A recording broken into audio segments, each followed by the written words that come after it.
am Muslim. I am a democratic socialist. And most damning of all, I refuse to apologize for any of this. After wins from far-left Democratic and socialist candidates, there are growing concerns the Democrat Party has taken a major turn that will cause wide divisions and perhaps even big defeat for the party in the midterms. And joining us to discuss is president of RMG Research, pollster and analyst Scott Rasmussen. Scott, thanks so much for joining us this morning. We appreciate it. First of all, your thoughts overall about what happened last night. What does this mean also for the Democratic Party, do you think, moving forward? Well, Jan, good to see you. And what happened last night, obviously, just it was a good night for the Democrats. No matter how else you want to talk about it, they won all the key races. But they are going to be the races aren't as decisive as you want to think, as some people want them to be. The reality is only about 1 out of 9 New Yorkers voted for Mamdani.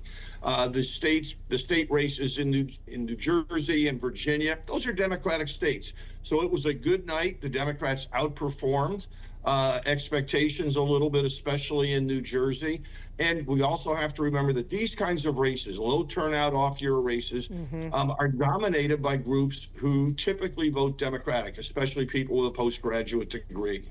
Also, we have a historic government shutdown. How much did that play into a voter's decision yesterday? You know, especially in Virginia, it likely had an impact because so many federal workers are affected by it. But also the impact across the nation is growing. When we first polled on this in the earliest days of the shutdown, hardly anybody noticed anything was going on.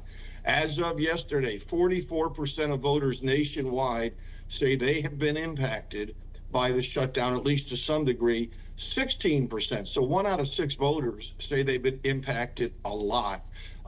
We're starting to see the impact in flight delays and other things, and I think those numbers will keep going up.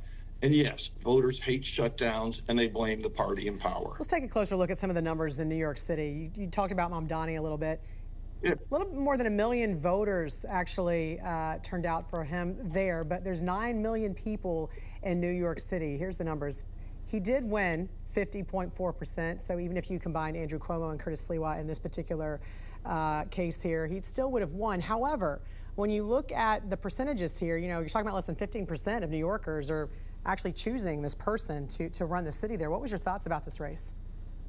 You know, this whole race, reading about it has just made me roll my eyes all the time. First of all, why did Mamdani win? Well, partly because he ran a good campaign. Partly in the general election because Andrew Cuomo was his primary opponent, a deeply flawed and deeply despised candidate. You would have won against Andrew Cuomo. So there's a... Well, thank you. But so, look, there's a divide in the Democratic Party. The divide has been there for a long time. In our polling, we continually poll to understand this divide. You know, on the Republican side, there's the MAGA versus traditional Republicans divide. The MAGA voters clearly are dominant on the Republican side. But in the Democrats, there's the moderate, there's the Chuck Schumer wing, the old school Democrats, and then there's the new rising progressive Democrats. And those two, the party is evenly divided between them. It's a fight that is going to keep playing out for years. So then what do you do if you're a Democrat? Well, if you're a Democrat, what you do is you run somebody like Mamdani in New York City, and you run somebody who is far more moderate if you're trying to win a purple district or a purple state race. And that's where the problem comes in, because the progressive base really believes that the reason they're losing is because their candidates aren't progressive enough. You know, I live in Texas. If you try to run a very progressive candidate in Texas, you're not going to do all that well. It's just not going to work. No, and the question becomes, will this now help Republicans in the midterms because you have such a fractured Democratic Party? To some degree, but James Carville said it in 1992, and it's still true today. It's the economy, stupid. Yeah. The most important factor in determining how the midterms will turn out is going to be the economy next year. Right now, 31% of voters say their finances are getting better, 31% worse. those aren't great numbers. They're better than they were a year ago. Correct. But what matters is next year. Yeah, and will Mamdani's, what he wants to propose, will his policies have had that effect early enough before the midterms for folks to realize that it's, not working? So that's also the question too, don't you think? I think absolutely. The Republicans will do everything within their power to raise up Mamdani and his voice and present him as the face of the Democratic Party, because in large segments of the country it won't work. But some of what people fear has already happened.